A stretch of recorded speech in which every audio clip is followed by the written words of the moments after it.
Dans le Coran, l'enfer, appelé Jahannam, n'est pas un lieu uniforme.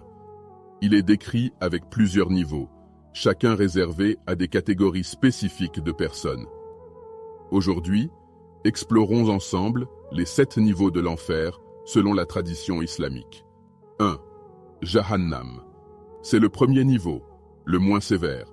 Il est destiné aux musulmans pécheurs qui ont commis de graves fautes mais qui croyaient en Allah. Après un certain temps de purification, ils pourraient être admis au paradis. Jahannam, le seuil. Un avertissement pour les croyants qui se sont égarés, mais pas oubliés par la miséricorde divine. 2. Lada. Un feu ardent, mentionné dans la sourate Al-Ma'arij. Il est réservé à ceux qui tournent le dos à la vérité et accumulent les richesses sans jamais les partager. Lada brûle l'égoïsme et l'arrogance.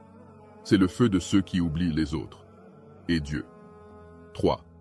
Al-Hutama. C'est le broyant, une fournaise qui écrase l'âme et le corps. Elle est destinée aux calomniateurs, à ceux qui détruisent la réputation des autres et se livrent à l'hypocrisie.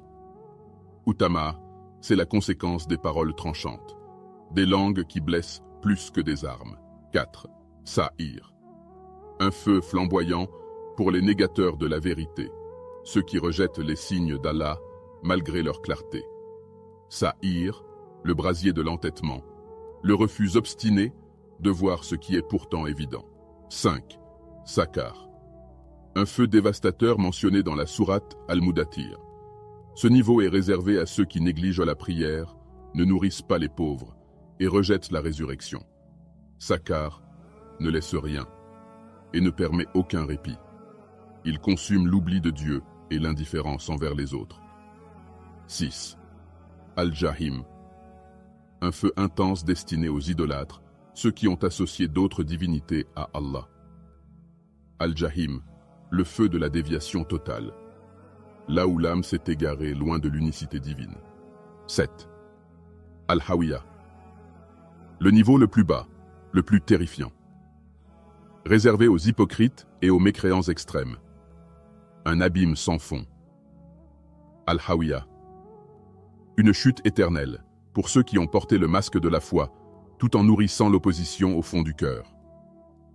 Ces descriptions nous rappellent la gravité de nos actes et la justice divine.